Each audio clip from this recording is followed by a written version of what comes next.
நிசாக்கா வந்து நான் இவ்வளோ கீழே தரம் தாழ்ந்து போவாங்கன்னு எதிர்பார்க்கல. நடந்த உண்மையான பிரச்சனையை சொல்லாமல் ஓகேங்களா ஒரு விதமாக சப்போர்ட் பண்ணி, அதாவது அவங்க அஃபீஷியல் ஐடியிலேருந்து அவங்க அந்த வீடியோ போடலை.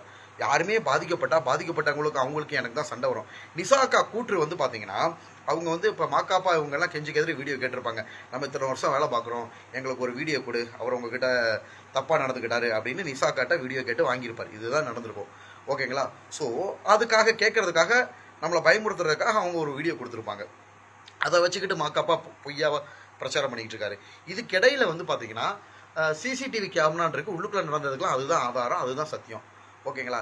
இதுக்கு இடையில என்ன நடந்துச்சு அப்படின்னு பார்த்தீங்கன்னா நாம் அந்த பிரச்சனைகளை வந்து சோசியல் மீடியாவில் பேச பேச பேச பேச பேச இப்போ நிசாக்காவுக்கு அதுவே அவங்களுக்கு மனம் உறுத்திருக்கும். ஏன்னா 5 வேளை தொழுகிறாங்க.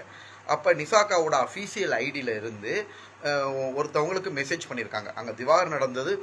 அங்கே நடந்தது வினோத்தனாவுக்கும் திவாகருக்கும் தான் சண்டை நடந்துச்சு, இதில் என்னையே இழுக்கிறேன்னு அவங்க அஃபீஷியல் ஐடியில் இருந்து வந்து கமெண்ட் பண்ணுறாங்க. அந்த கமெண்ட்டை நான் ஸ்க்ரீன்ஷாட் எடுத்து போன உடனே அந்த வீடியோவை இறக்குறாங்க. என்னமா ஒரு ஆளை அட்டாக் பண்ணோம்னா என்னமா இறக்குறாங்க. திருப்பி சொல்ல வரேன், இது அவங்கள தண்டிக்கணும், சட்ட ரீதியாக நடவடிக்கை எடுக்கணும் அப்படின்றக்காக சொல்லவில்லை. இந்த மாதிரி வீடு 2 பட்டா கூத்தாடிக்கு கொண்டாட்டம் பண்ணுற மாதிரி எங்களுக்கு இடையில் நடக்கிற பிரச்சனையாக ப்ரோவோக் யூடியூப் சேனல் ஆல்ரெடி அவங்க மேலே வந்து பார்த்தீங்கன்னா அந்த நிறுவனம், அந்த நடத்துகிற ஓனர், அவங்க மேலே நிறைய பிரச்சனைகள் இருக்காங்க. அவங்களாம் கொஞ்சம் ஒரு மாதிரியானவங்க, இல்லீகலாக நிறைய தப்பு பண்ணுறவங்கன்றது எனக்கு அதுக்கப்புறம் தான் தெரியும் ஓகேங்களா. சென்னையில் கீழ்ப்பாக்கத்தில் ஹால்ஸ் ரோட்டில் அந்த யூடியூப் சேனல் வந்து நிறைய தப்பு பண்ணிக்கிட்டு இருக்காங்க அப்படின்றது எனக்கு அதுக்கப்புறம் தான் தெரியும் ஓகேங்களா. ப்ரோவோக் யூடியூப் சேனல் தயவு செஞ்சு யாரும் போகாதீங்க. இந்த கண்டென்ட்டை வந்து அப்படியே காசாக்குறதுக்காக அவங்க பண்ணிக்கிட்டு இருக்காங்க. நிசாக்காட்ட அந்த ப்ரோவோக் சேனலோட ஆங்கர் ஃபோன் பண்ணி கேட்டிருக்காரு. அதில் அப்படியே பட்டும் படாமையும் சொல்லியிருக்காங்க. அந்த நிசாக்கா பேசுனதே எடிட் பண்ணி கட் பண்ணி போட்டிருக்காங்க. அந்த ஆங்கர் என்ன போட்டிருக்காரு, நிசாக்கா அதில் அந்த வீடியோவில் என்ன சொல்லியிருக்காங்கன்னா, இந்த மாதிரி நான் விளக்கி விட தான் போனேன், திவாகருக்கு நான் எவ்வளவோ அறிவுரை பண்ணேன், நான் அதை தப்பாக எடுத்துக்கல ஓகேங்களா. நல்லா புரிஞ்சுக்கோங்க நிசாக்கா ஸ்டேட்மெண்ட், நான் அதை தப்பாக எடுத்துக்கல அப்படின்னு அவங்க சொல்லியிருக்காங்க. தப்பாக எடுத்துக்கலாட்டி இப்போ எதுக்கு நீங்கள் தப்புன்னு சொல்ல வர்றீங்க? ஒரு தெளிவில்லாத பேச்சு ஓகேங்களா. திவாகர் பேசுனதா நாங்கள் ஒன்றும் தப்பாக எடுத்துக்கல, வினோத்தனாவுக்கு இவருக்கு தான் சண்டை வந்துச்சு அப்படின்னு சொல்கிறாங்க. அப்போ நீங்கள் தப்பாக எடுக்கலாட்டி எதுக்கு வினோத் வந்து என்னை அட்டாக் பண்ணணும்? நல்லா தெரிஞ்சுக்கோங்க. வினோத் வேணும்னே எந்த ஒரு இடத்துலையும் நம்மளை அசிங்கப்படுத்தி அவமானப்படுத்தி என்னை பற்றியும் குடும்பத்தை பற்றியும் தரக்குறவாக பேசினார். இது நிறைய பேருக்கு தெரியாது, நிசாக்காவுக்கு கூட தெரியாது என்ன அசிங்கமாக திட்டினாருன்றது ஓகேங்களா. இன்னொன்று வந்து முழு பூசணிக்கால சோத்துல போட்ட மாதிரி மறைக்கிறாங்க நிசாக்கா. புகழோட அசிஸ்டன்ட் வந்து எல்லாரையும் அடிச்சது ஷூட்டிங் ஸ்பாட்டில் எல்லாருக்குமே தெரியும். பிரச்சனை கானா வினோத், அதுக்கு புகழ் சப்போர்ட் பண்ணார், புகழோட அசிஸ்டன்ட் எல்லாரையும் அடிச்சாரு. சரி, இது போக வந்து பார்த்தீங்கன்னா மஞ்சுநாத் அப்படின்னு ஒருத்தர் இருக்காரு. சத்தியமாக அவர் யாருன்னு கூட எனக்கு தெரியாது. குக்வித் கோமாளி செட்டில் தான் பார்த்தேன்.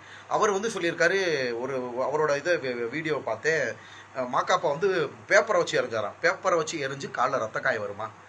மீனாட்சி தாய் மேலே சத்தியமாக சொல்கிறேன், கனமான ஒரு பொருள் இரும்பு அதை வச்சு எரிஞ்சாரு, என் காலை ரத்த காயம் வச்சு. பேப்பரை வச்சு எரிஞ்சாருன்றாங்க. மாக்காப்பா வந்து நான் எதுவுமே எரியலேன்றாங்க. இவங்க ஸ்டேட்மெண்ட்லாம் பாருங்கள், Ma Ka Pa statement, Nissanka statement, Manjunath statement, எல்லாரும் ஒன்று சொல்கிறாங்க. பட் எனக்குன்னு சப்போர்ட் பண்ணுறவங்க 4 பேர் இருப்பாங்க. இனிமேல் நான் இதை பற்றி பேச மாட்டேன், மக்களுக்கு உண்மை புரியணும் அப்படின்றக்காக சொல்ல வரேன் ஓகேங்களா. இது வந்து சாதாரண தப்பு இல்லை, நிசாக்கா சொன்னது பெரிய தப்பு. ஒவ்வொரு இடத்துல ஒரு மாதிரி பேசியிருக்காங்க. அவங்க அஃபீஷியல் ஐடியில் அவங்க எந்த வீடியோவும் போடலை. அவங்க அஃபீஷியல் ஐடியிலேருந்து ஆனால் கமெண்ட் பண்ணியிருக்காங்க, பிரச்சனை நடந்தது திவாகருக்கும் வினோத்துக்கும், இதில் என்னையே இழுக்கிறீங்க அப்படின்னா அதுலேயே எவிடன்ஸ் ஆகி போச்சு. நிசாக்காவுக்கு இதுக்கு சம்மந்தம் இல்லைன்னு. மாக்காப்பா ரொம்ப வருஷம் அவங்களாம் ஒன்றா ஒர்க் பண்ணுறாங்க, 15 வருஷமாக. திவாகர் வந்து கிட்டத்தட்ட போட்டால் அவங்க நிசாக்காவும் 3-4 எபிசோடில் தான் நான் பார்த்துருப்பேன்.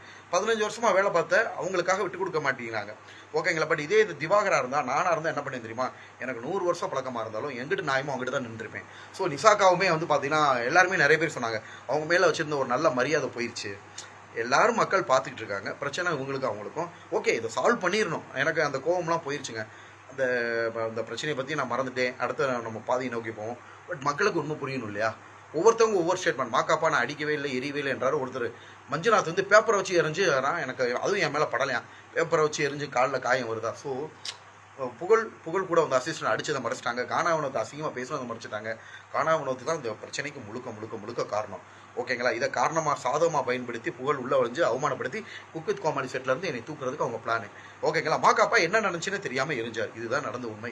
ஸோ இந்த விஷயங்களை நான் மறந்துட்டேன். ஒன்று கடவுள்கிட்ட மனசார உருகி வேண்டியிருக்கேன். நான் எந்த தப்பும் பண்ணல. இதே நிசாக்காட்ட சத்யா ஹார்ட்வேர்ஸில் எங்கள் அக்கான் மேலே கை போட்டேன் ஓகேங்களா. அது வந்து அக்கா தங்கச்சின்ற, அக்கா தம்பி அப்படின்ற ஒரு உறவு தான் ஓகேங்களா. அப்பயுமே அந்த அக்கா வந்துட்டு கலைஞர் நீ அடுத்தவங்களை சிரிக்க வைக்கிறது கஷ்டம், போயிட்டு வா திவாகர் தான் சொன்னாங்க. அவங்களே இதே நிசாக்கா வந்து அது இதில் திவாகர் அவ்வளோ நல்ல பையனின்னு சொல்லி தான் அமிச்சாங்க ஓகேங்களா. சமயத்துக்கு தகுந்த மாதிரி மாறுறாங்க. எனக்கெல்லாம் அப்படி மாற தெரியாதுங்க. எனவே கடவுள்கிட்ட மனசுரிய வேண்டியிருக்கேன், எந்த தப்பும் பண்ணல. அவங்க பண்ண தப்புக்கு கர்மா வெயிட்டிங். அவங்கவுங்களுக்கும் குடும்பம் பிள்ளைங்கன்னு இருக்குது. ஓகேங்களா, சத்தியமாக சொல்ல வரேன், கர்மா வந்து வெயிட்டிங். இது வந்து என்னன்னா யாருமே நம்ம சட்ட ரீதியாக நடவடிக்கை எடுக்கவும் முடியாது. அந்த கிக்குத் கோமாளியில் சிசிடிவி கேமராவும் அந்த ஷூட்டிங் நடந்த ஸ்பாட்டில் இருந்ததும் செக் பண்ணி பார்த்தா யார் மேலே தப்புன்னு இருக்கோம். அந்த கேமரா ஃபுட்டேஜ் கொடுக்கவே மாட்டாங்க சேனலில் நான் தப்பே சொல்லலை, கொடுக்க மாட்டாங்க. ஓகேங்களா, சேனலுக்கு கெட்ட பேர் ஆகும், தேவையில்லாத பிரச்சனை வரும் அப்படின்ட்டு. இன்னொன்று, சேனலை பொறுத்த வரைக்கும் எல்லா ஆர்டிஸ்ட்டும் வேணும். திவாகருக்காக 5-6 பேரை பாய்க்க மாட்டாங்க. ஸோ நான் இந்த பிரச்சனையை மறந்துட்டேன் மக்களே. என் மனசில் உள்ளதை கூட்டியிருக்கேன். ஒன்றே நான் கடவுளுக்கு நம்புவேன். ஓகேங்களா, அந்த கடவுளுக்கு நம்புவேன். அந்த கடவுளுக்கு உண்மையாக மனசாட்சியாக இருந்திருக்கேன். எனக்கு நிறைய பேர் மக்கள் மத்தியில் வரவேற்பு இருக்குது. அந்த பிரச்சனையை நான் மறந்துட்டேன். இப்போ நான் சந்தோஷமாக இருக்கேன். ஃபிசியோதெரபி துறையில் நான் எத்தனையோ ஏழை எளிய மக்களுக்கு கம்மியான பணம் வாங்கி சிகிச்சை அளிச்சிருப்பேன். அந்த புண்ணியம், ஓகேங்களா, அந்த புண்ணியம் வந்து என்னை கவச குண்டல மாதிரி பாதுகாக்கும். ஸோ அந்த புண்ணியம் பொதுமக்கள் இடையிலே ரசனைத்தன்மையை ஏற்படுத்திருக்கு. மற்றவங்களுக்கும் எனக்கும் உள்ள வித்தியாசமே என்ன தெரியுங்களா, என்னை பார்த்ததும் தளபதியை கொண்டாடுற மாதிரி விசில் அடித்து கத்தி சவுண்டு போடுறாங்க. இது நடந்துச்சும் சினிமா இண்டஸ்ட்ரியில் உள்ள எல்லாருக்குமே தெரியும். இது என்னோட 3வது படம். ஓகேங்களா, லவ் இன்சூரன்ஸ் கம்பெனி அப்படின்றதுக்கு எனக்கு வாய்ப்பு கொடுத்த டைரக்டர் விக்னேஸ்வரன் சாருக்கு மனமார்ந்த நன்றி. ஓகேங்களா, ரவுடி பிக்சர்ஸ்க்கு நன்றி, 7S ஸ்டூடியோ அவங்களுக்கு என்னோட நன்றி, மனமார்ந்த நன்றியை தெரிவிச்சுக்கிறேன். மக்கள்கிட்ட நல்ல வரவேற்பு பட்டுருச்சு. பிரதீப் ரங்கநாதன் சாருக்கு ஈக்குவலாக எனக்கு எழுதிட்டு கிடச்சிச்சு. அந்த படத்தில் 3 பேருக்கு நல்ல கிளாப்ஸ், எனக்கு, பிரதீப் சாருக்கு. அதுக்கப்புறம் வந்து பார்த்தீங்கன்னா நம்ம எஸ்ஜே சூர்யா சார் அந்த மகிழரக சாங்கு டான்ஸ் ஆடிருப்பார் இல்லையா, மயிலிறகே, அதுக்கு இது 3க்கும் சரியான கிளாப்ஸு. நீங்கள் என்ன நினச்சாலும் சரி, சினிமா தேட்டரில் போகிறவங்க இளைஞர்கள் நல்லா அப்சர்வ் பண்ணி பாருங்கள். என்னோடய சீன் 6 செகண்ட் தான் வருது, அப்படி வந்துட்டு அப்படி போயிடுது. அதுக்கு பார்த்தீங்கன்னா விசில் இங்கே தாங்க நான் ஜெயிச்சிட்டேன். ஓகேங்களா, பொதுமக்கள் மத்தியில் ஜெயிச்சிட்டேன். நிறைய இளைஞர்கள் என்னை தலையில் தூக்கி வச்சு கொண்டாடுறாங்க. விக்னேஸ்வரன் சாருக்கு என்னோட மனமார்ந்த நன்றியை தெரிவிச்சுக்கிறேன். ப்ரொடக்ஷனுக்கு நன்றியை தெரிவிச்சுக்கிறேன். இந்த படம் வந்து பார்த்தீங்கன்னா பிக் பாஸ்க்கு முன்னாடி நடிச்சது. பிக் பாஸ்க்கு முன்னாடி நான் 5 படங்கள் நடித்தேன். 3 படங்கள் ரிலீஸ் ஆயிடுச்சு. மே மாதம் ஒரு படம் ரிலீஸ் ஆகுது. இந்த 4 படங்களில் வந்து பார்த்தீங்கன்னா பெருசாக டயலாக் கிடையாது. 5வது படத்தில் பிக் பாஸ் ஆரியண்ணா கூட நடிச்சிருக்கேன். அது பேர் பிரபாகரனே தெரியும். அதில் வந்து பார்த்தீங்கன்னா கேரக்டர் ரோல் ப்ளே பண்ணியிருக்கேன். அதில் என்ன உங்களுக்கு என்னோட திறமையை நீங்கள் பார்ப்பீங்க. ஓகேங்களா, ஸோ இனி வர்ற படங்களில் ஒரு பெரிய இடத்தை பிடிப்போம். ஓகேங்களா, ஸோ நிறைய இளைஞர்கள் ரசிக்கிறாங்க. இந்த லவ் இன்சூரன்ஸ் கம்பெனியில் எவ்வளவோ சோசியல் மீடியா செலிபிரிட்டிஸ் நடிச்சிருந்தாங்க. அவங்களுக்குலாம் கிடைக்காத வரவேற்பு என்னோட சீனுக்கு கிடச்சிச்சு. தயவு செஞ்சு படத்தை பார்க்குறவங்க அதை நல்லா மைனூட்டாக கவனிச்சு பாருங்கள். ஓகேங்களா, ஸோ உண்மையிலேயே கடவுளுக்கு, கலைத்தாய்க்கு நன்றி. இதுக்கு வந்து ஒரு எடுத்து வச்சிருந்தாலும் கொடுத்து வச்சிருக்கணும்னு சொல்லுவாங்க. இதுக்குன்னு ஒரு கொடுப்பனம் வேணும், இறைவனோட அருள் வேணும். உண்மையிலே கலைத்தாய் என்னை ரசிக்கிறாங்க, பிளெஸிங் பண்ணுறாங்க. எனக்கு ரொம்ப சந்தோஷமாக இருந்துச்சு. நானே வந்து பார்த்தீங்கன்னா பிவிஆர் தேட்டரில் உட்காந்து பார்த்தேன். ஓகேங்களா, சென்னையில் திருவான்மையூரில் சரியான விசில் சவுண்டு. பிவிஆர்ன்றது அமைதியாக உட்காந்து தேட்டரில் பார்க்குற படம். அங்கேயே இவ்வளோ சவுண்டுனா ரோகிணி தேட்டரு ஆக்சுவலாக விசில் அனல் பறந்துருக்கும். ஆக்சுவலாக இன்னொன்று சொல்ல வரேன், நான் முதல்ல வந்து பார்த்தீங்கன்னா ரோகிணி தேட்டர் போகிறதுக்காக தான் டிக்கெட் எடுத்து வச்சு அங்கே போகிற பிளானில் இருந்தேன். அதுக்குள்ளே குக்வித் கோமாளி வாய்ப்பு கிடச்சிச்சு. நான் அங்கே போய் அங்கே தேவையில்லாத பிரச்சனைகளை சந்திச்சுக்கிட்டேன். ஓகேங்களா, ஸோ மக்கள்கிட்ட திருப்பி சொல்ல வரேன், எவ்வளவோ சோசியல் மீடியா செலிபிரிட்டிஸ் இருந்தாங்க. அவங்களுக்குலாம் அந்த லெவல் கிளாப்ஸ் கிடைக்கல. இதை வந்து நான் பெருமைக்கு சொல்லலை, படம் பார்த்த எல்லாருக்குமே தெரியும். எனக்கு தான் நிறைய கிளாப்ஸு. ஓகேங்களா, ஸோ ரொம்ப சந்தோஷமாக இருந்துச்சு.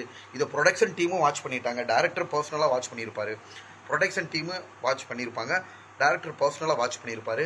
இதை வந்து என்னோட இன்ஸ்டாகிராம் ஐடியில் நான் போட முடியல. என்ன ரீசனாக காப்பிரைட் விடுங்க, அதனால் நான் என்னால் போட முடியல. அதுக்கப்புறம் வந்து மறைக்கப்பட்ட உண்மைகள். நிறைய பேர் நிசா அக்காவோட வீடியோ பற்றி நிறைய டவுட் கேட்டிருந்தீங்களா, நல்லா தெரிஞ்சுக்காங்க. பாதிக்கப்பட்டதை நான் அப்போ போலீஸ் ஸ்டேஷனுக்கு யாருமே வரல. ஓகேங்களா, 3 நாளாக போலீஸ் ஸ்டேஷனுக்கு கானா வினோத், புகழ், மாக்காப்பா ஆஜர் ஆகலைன்னு சொல்லிட்டு நான் போய் கமிஷனர் ஆஃபீஸில் கம்ப்ளைண்ட் கொடுக்குறேன். அப்பயும் அவங்க வரல. எல்லா ப்ராசஸும் முடிச்சுட்டு நான் மதுரைக்கு வந்ததுக்கப்புறம் எல்லாரும் ஒன்று கூட திட்டம் போட்டு பண்ணி சில பொய்கள் எல்லாம் சொன்னாங்க. ஓகேங்களா, பொண்ணுங்க மேட்ரு அது இது நிசாக்கான்னு.